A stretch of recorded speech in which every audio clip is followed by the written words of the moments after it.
Magsitayo po ang lahat.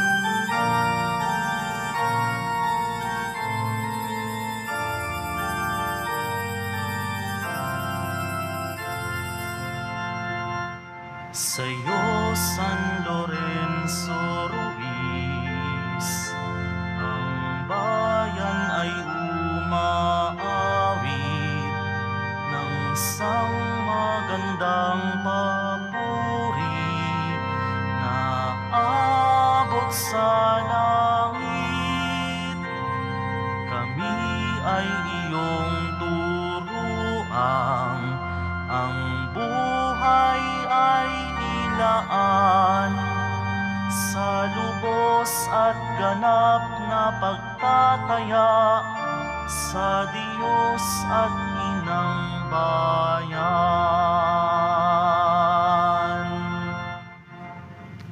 Simulan natin ang ating pagdiriwang sa ngalan ng Ama at ng Anak at ng Espiritu Santo. Amen. Ang pagpapala ng ating Panginoong Hesukristo, ang pag-ibig ng Diyos Ama, at ang pakikipagkaisa ng Espiritu Santo naway sumainyong lahat. At sumaiyo rin. Mga minamahal kong kapatid, sa pagliligtas ni Jesus ay parang ulang bumubuhos ito sa lahat. Mabuti man o masama na walang itinatangi kung paanong tinatanggap at inililigtas ng Diyos ang lahat sa sanlibutan. Sikapin din nating tanggapin ang lahat ng tao bilang kaloob ng Diyos.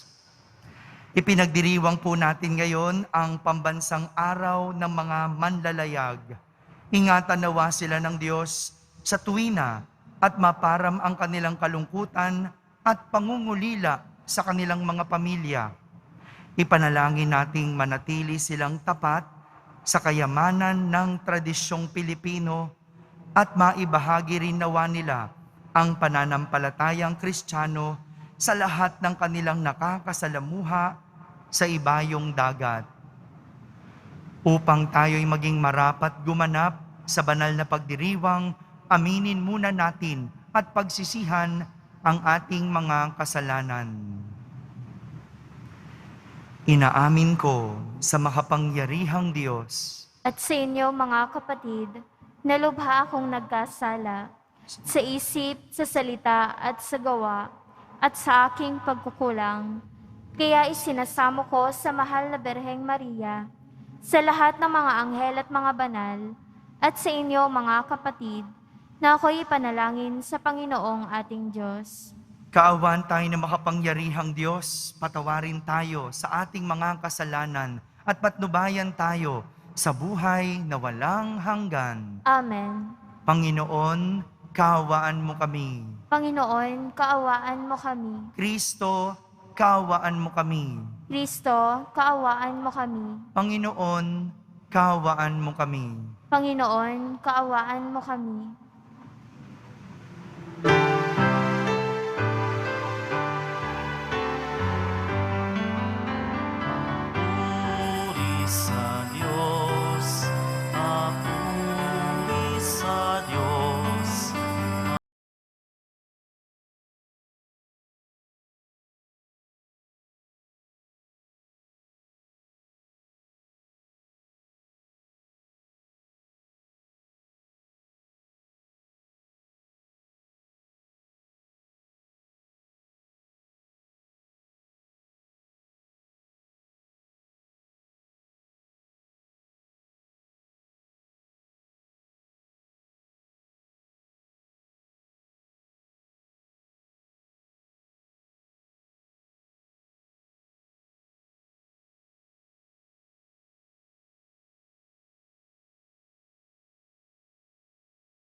ikaw na nag-aaral.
Sapagkat ikaw lamang ang banal at ang kataas-taasan.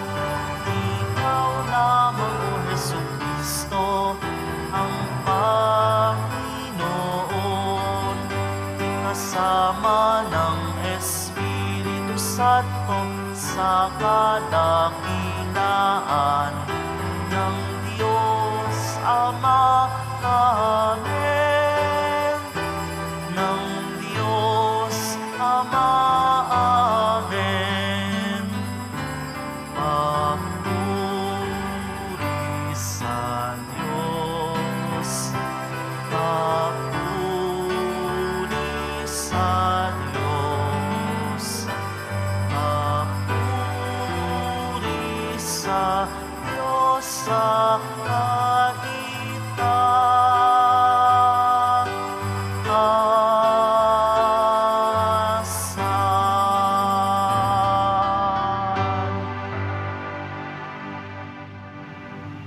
Manalangin tayo.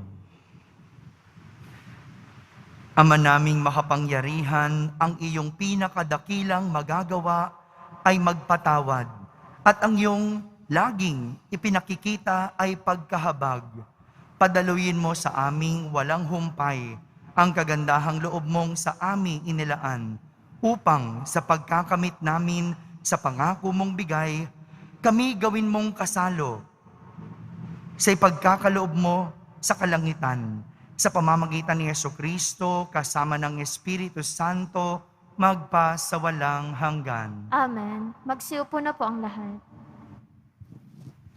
Pagbasa mula sa aklat ng mga bilang. Noong mga araw na iyon, ang Panginoon ay bumaba sa anyo ng ulap at kinausap nga si Moises. Ang 70 matatanda ay binahaginan niya ng Espiritu, tulad ng ibinigay niya kay Moises.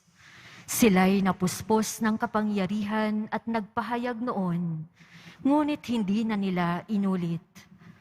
May naiwang 2 matandang lalaki sa kampamento. Eldad ang pangalan ng isa, at yung isa'y Medad. Tinawag silang kasama ng 70, ngunit hindi sila sumama. Gayunman, binahaginan din sila ng Espiritu ng Panginoon, kaya sila'y nagpahayag na roon.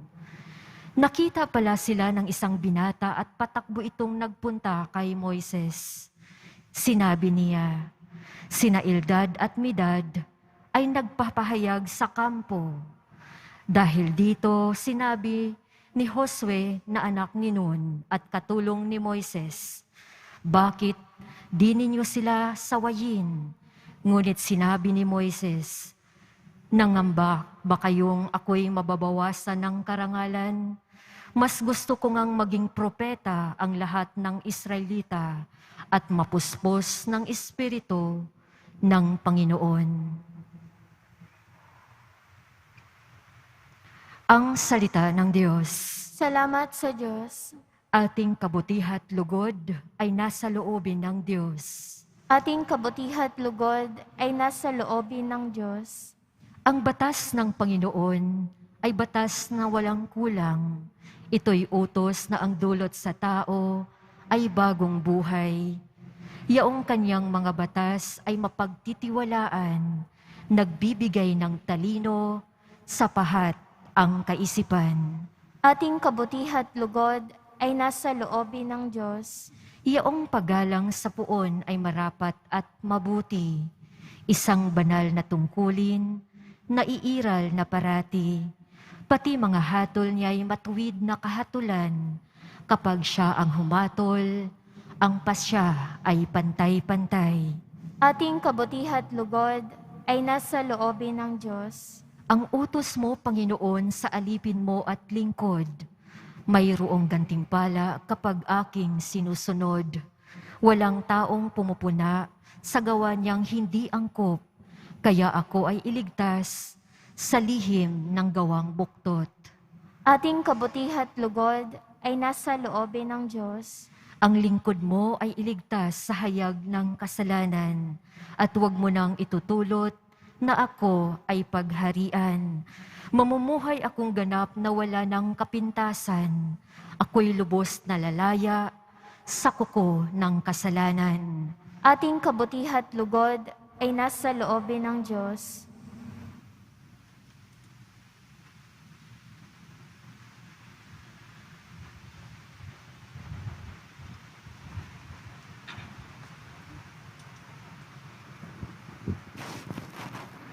Pagbasa mula sa sulat ni Apostol Santiago. Pakinggan ninyo ito, kayong mayayaman. Tumangis kayo at humagulgol dahil sa mga kapighatiang darating sa inyo. Bulok na ang inyong mga kayamanan at kinain na ng tanga ang inyong mga damit. Kinain na ng kalawang ang inyong ginto at pilak, at ang kalawang ding iyon ang magiging katibayan laban sa inyo, at parang apoy na uubos sa inyong laman. Iyan ang kayamanang inimpok ninyo para sa mga huling araw. Sumisigaw laban sa inyo ang upa na hindi ninyo ibinigay sa mga gumapas sa inyong bukirin. Umabot sa langit sa pandinig ng Panginoong may kapangyarihan sa lahat ang mga hinaing ng mga ani na inyong inaping. Nagpakalayaw kayo at nagpasasa dito sa lupa. Nagpataba kayong parang mga hayop na papatayin. Hinatulan ninyo at ipinapatay ang mga matuwid. Hindi sila lumaban sa inyo. Ang salita ng Diyos. Salamat sa Diyos. Magsitayo po ang lahat.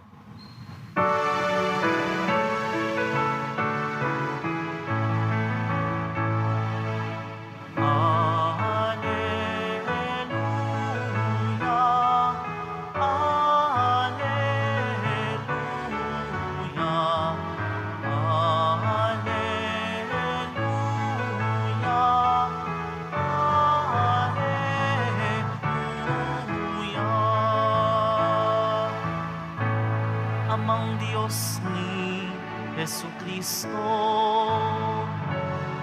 ang salita mo'y totoo, kami ay pabanalin mo.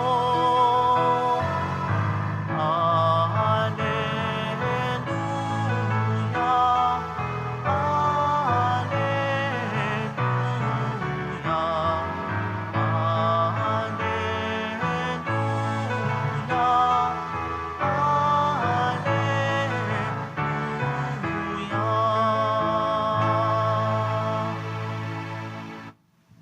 Sumainyo ang Panginoon. At sumairin. Ang mabuting balita ng Panginoon ayon kay San Marcos. Papuri sa iyo, Panginoon.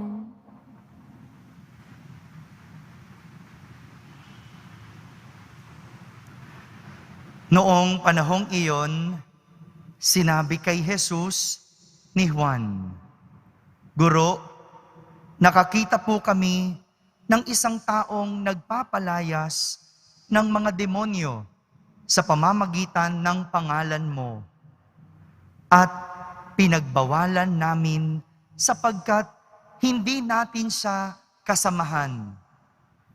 Ngunit sinabi ni Jesus, huwag ninyo siyang pagbawalan sapagkat walang taong matapos gumawa ng kababalaghan sa pangalan ko ang agad magsasalita ng masama laban sa akin. Sapagkat ang hindi laban sa atin ay panig sa atin. Sinasabi ko sa inyo, sino mang magbigay sa inyo ng isang basong tubig dahil sa kayo'y kay Kristo, ay tiyak na gagantimpalaan. Mabuti pa sa isang tao ang siya'y bitinan ng isang malaking gilingang bato sa leeg at itapon sa dagat kaysa maging sanhi ng pagkakasala ng isa sa maliliit na ito na nananalig sa akin. Kung ang kamay mo ang nagiging sanhi ng iyong pagkakasala, putulin mo.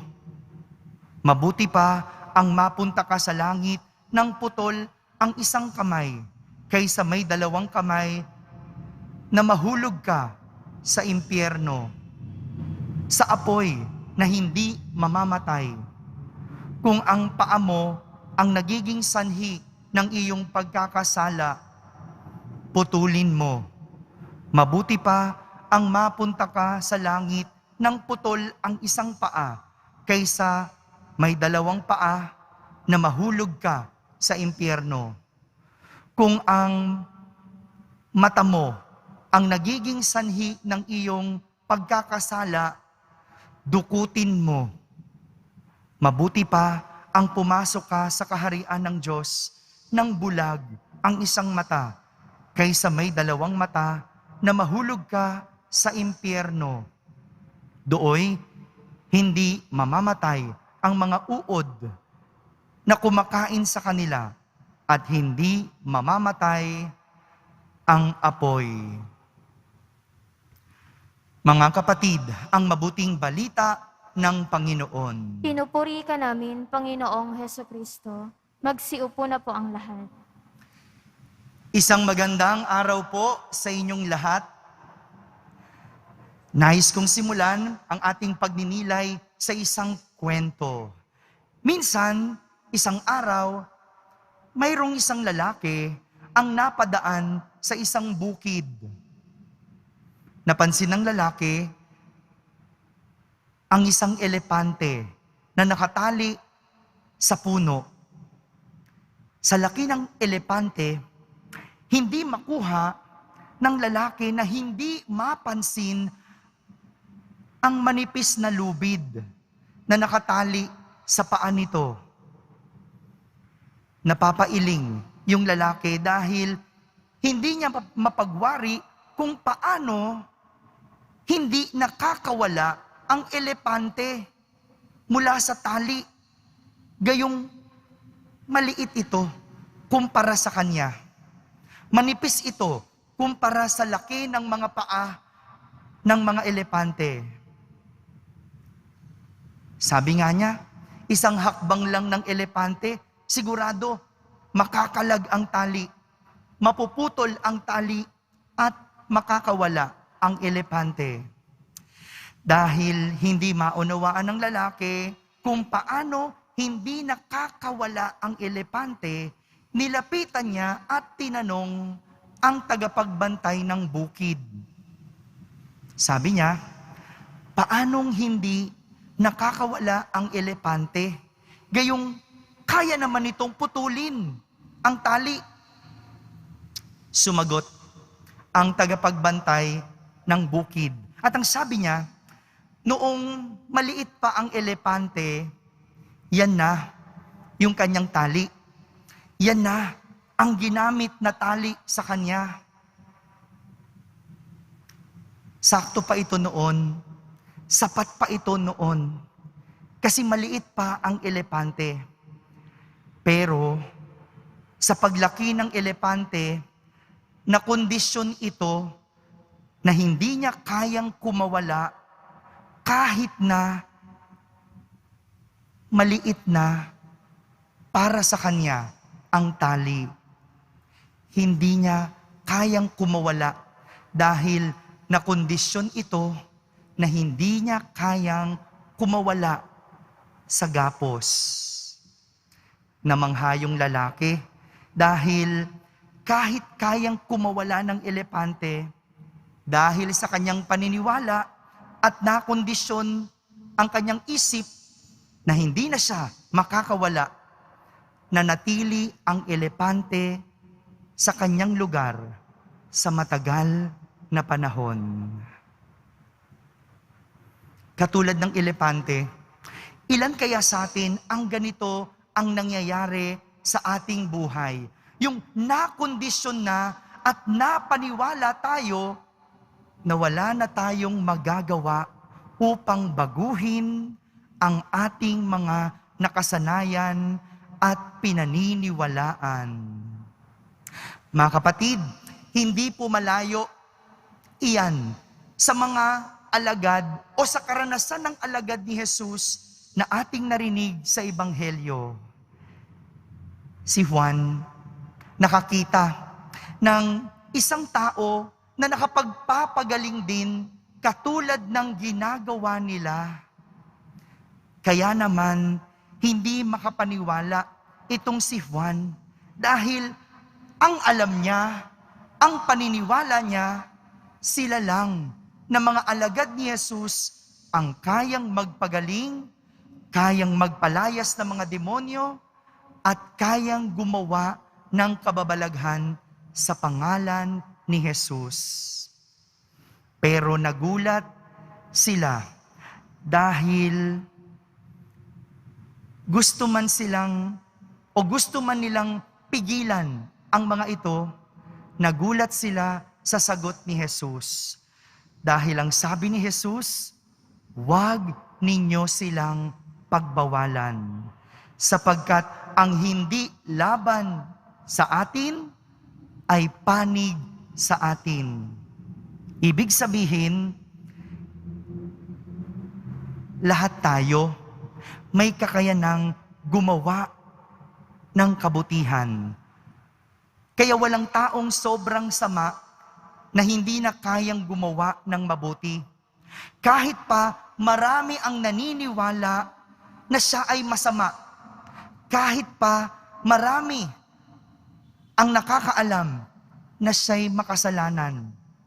Walang taong hindi kayang gumawa ng mabuti. Kaya nga, ginamit ni Jesus ang halimbawa ng simpleng pagbibigay ng isang basong tubig. Sa pamamagitan daw na ito, kung gagawin mo ito sa pangalan ni Kristo, gagantimpalaan ka ng Diyos. Simpleng bagay. At lahat tayo kayang gawin ito. Ano man ang pinaniwalaan mo na hindi mo kaya, ano man ang nakasanayan mo, pwede itong magbago.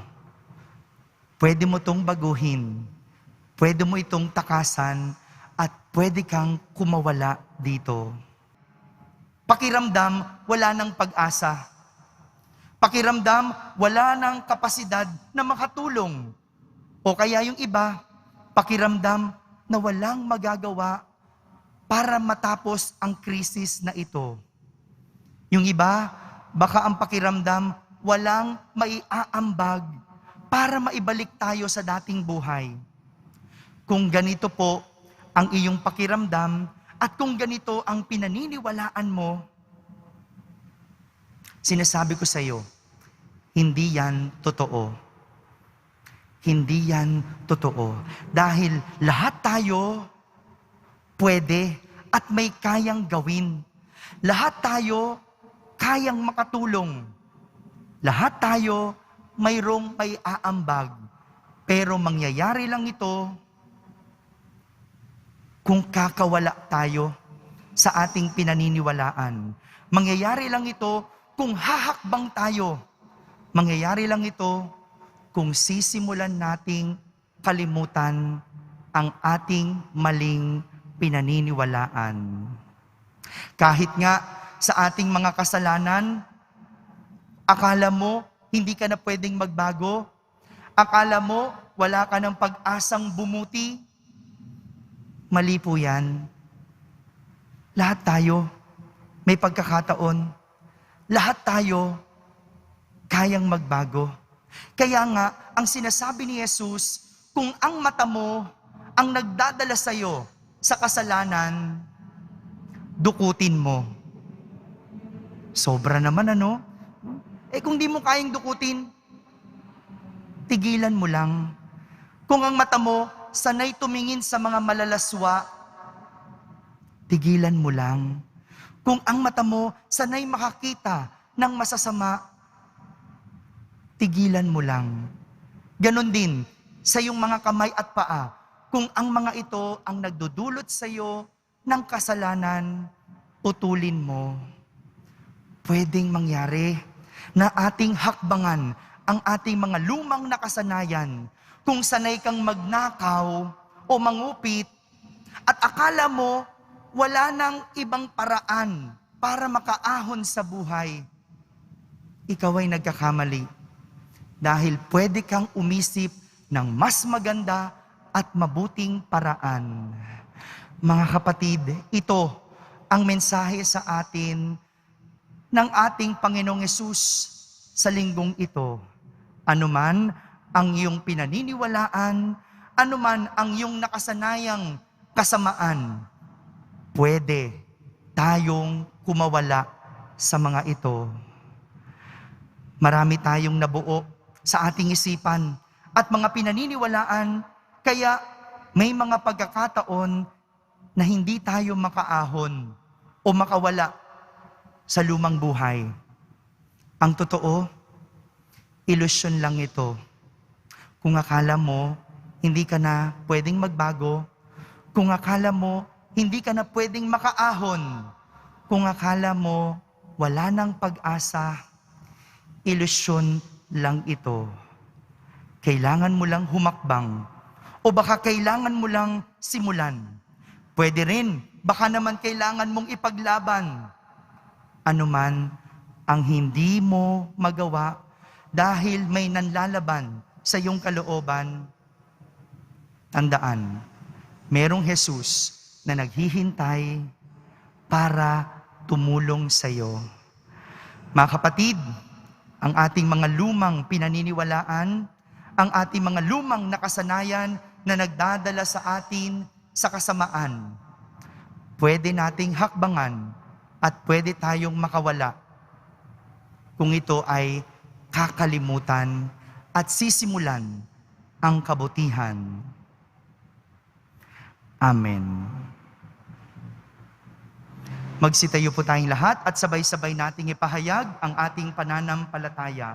Sumasampalataya ako Sa Diyos samang makapangyarihan sa lahat, na may gawa ng langit at lupa. Sumasampalataya ako kay Jesucristo, iisang anak ng Diyos, Panginoon nating lahat. Nagkatawang tao siya, lalang ng Espiritu Santo. Ipinanganak ni Santa Mariang Berhen. Pinagpakasakit ni Poncio Pilato. Ipinako sa krus, namatay inilibing. Nanaog sa kinaroroonan ng mga yumao. Nang may ikatlong araw, nabuhay na mag-uli. Umakyat sa langit, na luluklok sa kanan ng Diyos amang makapangyarihan sa lahat.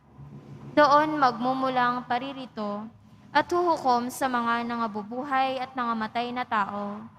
Sumasampalataya naman ako sa Diyos Espiritu Santo, sa banal na simbahang Katolika, sa kasamahan ng mga banal, sa kapatawaran ng mga kasalanan, sa pagkabuhay na muli ng mga nangamatay na tao, at sa buhay na walang hanggan. Amen. Minamahal ko mga kapatid, taglay ang pagtitiwala, lumapit tayo sa mapagpala nating Ama upang matamo natin ang grasya tungo sa paglago sa buhay at pananampalataya. Ipanalangin din natin ang lahat ng ating mga kababayang seafarers at mga mangingisda, 10 ng kanilang mga pamilya, taimtim tayong manalangin at ating sambitin. Panginoon, dinggin mo ang aming panalangin.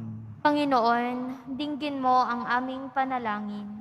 Patuloy nawang gabayan ng Espiritu Santo ang mga pinuno ng simbahan at ang Pontifical Council for the Apostleship of the See sa kanilang pagkalinga at pagbibigay suporta sa mga manlalayag.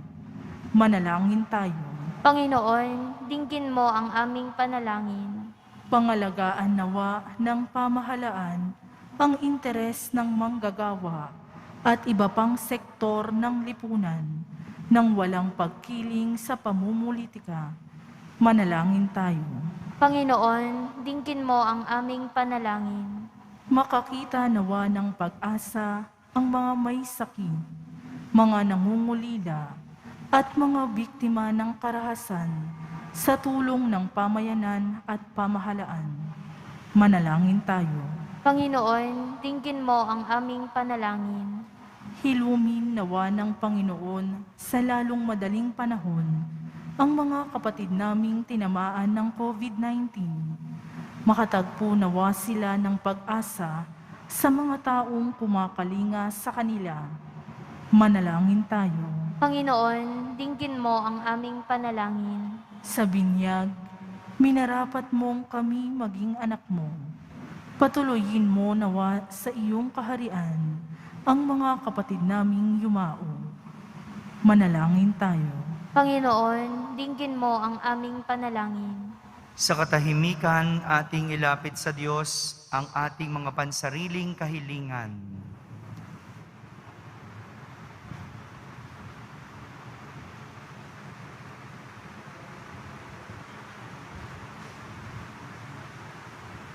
Manalangin tayo.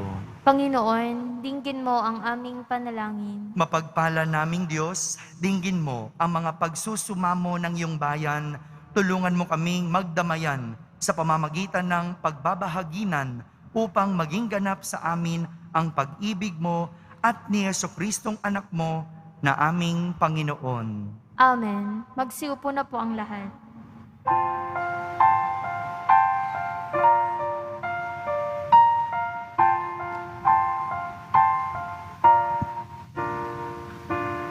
Paghahanda ng alay ay narito po. Ang alak at tinapay dala sa altar mo. Anyo'y magiging tunay, lumot katawan. Aming tatanggapin ngayon, magbibigay buhay.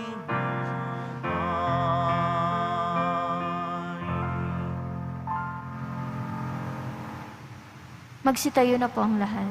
Manalangin kayo mga kapatid upang ang paghahain natin ay kalugdan ng Diyos amang makapangyarihan. Tanggapin nawa ng Panginoon itong paghahain sa iyong mga kamay, sa kapurihan niya at karangalan, sa ating kapakinabangan at sa buong sambayanan niyang banal. Ama naming lumikha, loobin mong ikalugod ang aming paghahandog at ito nawa ay siyang magkaloob ng iyong pagpapalang sa aming umaagos. Sa pamamagitan ni Jesucristo, kasama ng Espiritu Santo, magpa sa walang hanggan. Amen. Sumainyo ang Panginoon. At sumairi, Itaas sa Diyos ang inyong puso at diwa. itinaas na namin sa Panginoon. Pasalamatan natin ang Panginoong ating Diyos. Marapat na siya ay pasalamatan. Ama naming makapangyarihan, tunay ngang marapat na ikaw ay aming pasalamatan.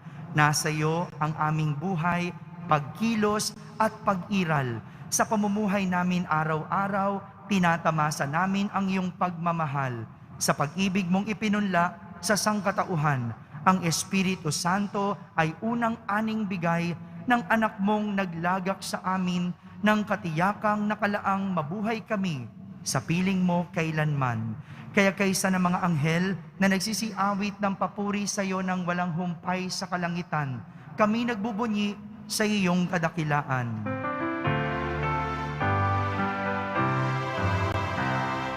Banal ka, buong may kapal, banal ang iyong pangalan, banal ang iyong kaharian, langit lupa'y nagpupugay sa iyong kadakilaan, dinarakilan ng lahat ang naparito mong anak, na siyang nagulat sa bulag, sa pilay ay nagpalakad, nakiramay sa lahat. Magsiluhod po ang lahat. Ama naming banal, ikaw ang bukal ng tanang kabanalan. Kaya't sa pamagitan ng iyong Espiritu ay gawin mong banal ang mga kaloob na ito upang para sa amin ay maging katawan at dugo ng aming Panginoong Hesukristo. Bago niya pinagtiisang kusang loob na maging handog, hinawakan niyang tinapay, pinasalamatan kanya, pinaghati-hati niya iyon, iniyabot sa kanyang mga lagad at sinabi, "Tanggapin ninyong lahat ito at kanin. Ito ang aking katawan na inihahandog para sa inyo."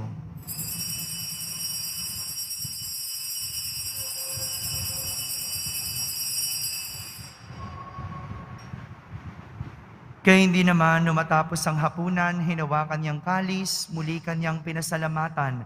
Iniabot niya ang kalis sa kanyang mga alagad at sinabi,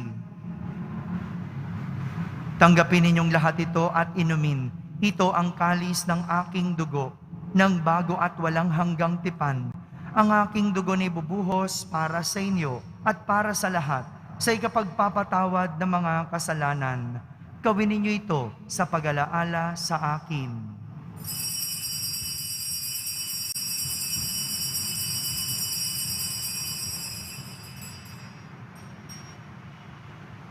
Magsitayo po ang lahat. Ipagbunyi natin ang misteryo ng pananampalataya. Si Kristo'y namatay, si Kristo'y nabuhay, si Kristo'y babalik sa wakas ng panahon. Ama, ginagawa namin ngayon ang pag-alaala sa pagkamatay at muling pagkabuhay ng iyong anak. Kaya't inaalay namin sa iyo ang tinapay na nagbibigay buhay at ang kalis na nagkakaloob ng kaligtasan. Kami nagpapasalamat dahil kami iyong minarapat na tumayo sa harap mo para maglingkod sa iyo. Isinasamo namin kaming magsasalo-salo sa katawan at dugo ni Kristo ay mabuklod sa pagkakaisa sa pamamagitan ng Espiritu Santo. Ama, lingapin mo ang iyong simbahang laganap sa buong daigdig. Puspusin mo kami sa pag-ibig kaysa ni Francisco na aming Papa, ni Jose na aming obispo at ng Tanang Kaparian. Alalahanin mo rin ang mga kapatid naming nahimlay na may pag-asang sila'y muling mabubuhay.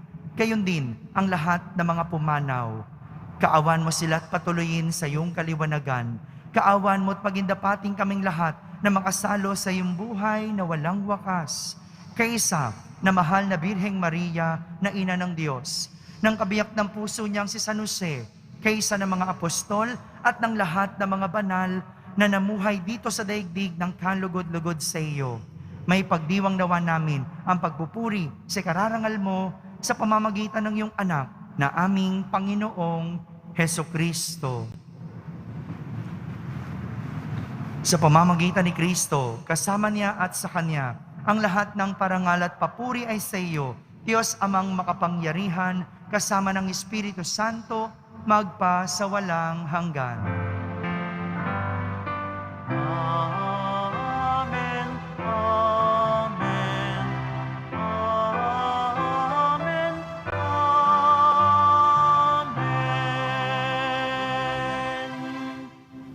Sa tagubilin ng mga nakahagaling na utos at turo ni Jesus na Panginoon natin at Diyos, ipahayag natin ng lakas loob.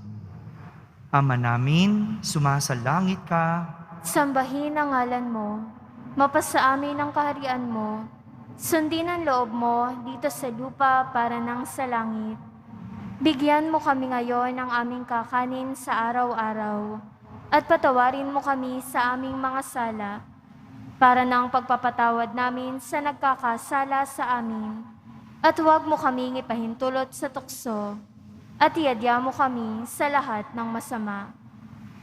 Hinihiling namin kami iadya sa lahat na masama, pagkalooban ng kapayapaan araw-araw, iligtas sa kasalanan at ilayo sa lahat ng kapahamakan, samantalang aming pinananabikan ang dakilang araw ng pagpapahayag ng tagapagligtas naming si Heso Kristo. Sapagkat iyo ang kaharian at ang kapangyarihan at ang kapurihan magpakailanman. Amen. Panginoong Heso Kristo, sinabi mo sa iyong mga apostol, kapayapaan ang iniiwan ko sa inyo. Ang aking kapayapaan ang ibinibigay ko sa inyo. Tunghayan mo ang aming pananampalataya at huwag ang aming pagkakasala. Pagkalooban mo kami ng kapayapaan at pagkakaisa ayon sa iyong kalooban, kasama ng Espiritu Santo, magpa sa walang hanggan. Amen. Ang kapayapaan ng Panginoon ay laging sumainyo. At sumaiyo rin. Magbigayin kayo ng kapayapaan sa isa't isa. Kapayapaan po para sa lahat.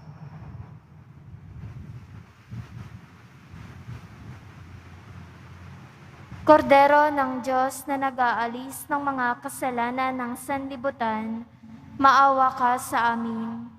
Kordero ng Diyos na nag-aalis ng mga kasalanan ng sanlibutan, maawa ka sa amin. Kordero ng Diyos na nag-aalis ng mga kasalanan ng sanlibutan, ipagkaloob mo sa amin ang kapayapaan. Magsiluhod po ang lahat.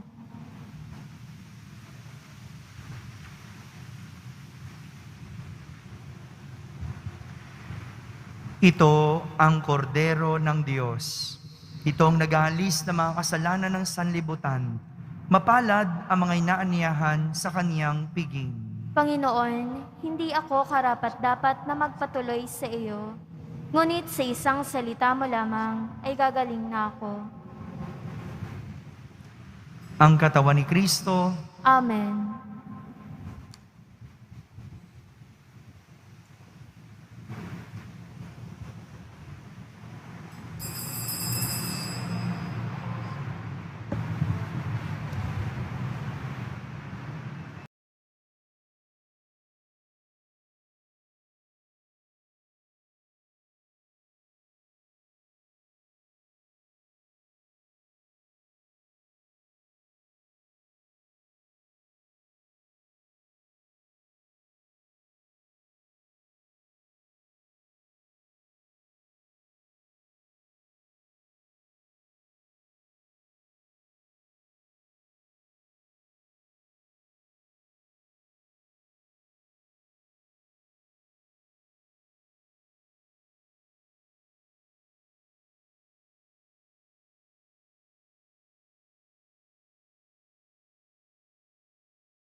Magsitayo po ang lahat.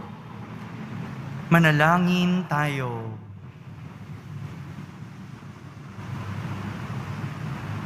Ama naming mapagmahal, ang aming banal na pakikinabang ay magdulot nawa ng kagalingan sa aming katauhan upang kami makatambal sa kaluwalhatian ng aming nilalahukan sa tiniis na kamatayan na amin ngayong ipinahayag sa ginanap na pagdiriwang sa pamamagitan ni Jesucristo kasama ng Espiritu Santo magpa sa walang hanggan. Amen. Mahal na pong Jesus Nazareno, inihayag mo sa pamamagitan ng krus ang walang maliw na pag-ibig ng Diyos sa sangkatauhan. Pakinggan mo ang kahilingan ng iyong angkan na nagsusumamo sa iyo. Makamtanawan nila ang inyong katugunan at tanggapin ang kasagutan na may utang na loob na tinatanaw. Basbasan din po ninyo ang lahat na may karamdaman, nahihirapan at may mga dalang imahen at dasalan. Sa pamamagitan ng bendisyon na ito, naway maalala nila ang mga pangako nila noon sa binyag na ikaw ang kanilang iibigin at pagdilingkuran bilang Panginoon magpa sa walang hanggan. Amen. At pagpalain kayo ng makapangyarihang Diyos, Ama, Anak, at Espiritu Santo. Amen. Tapos na po ang ating pagdiriwang, humayking taglay ang pag-ibig at kapayapaan ng Poong Jesus Nazareno. Salamat sa Diyos.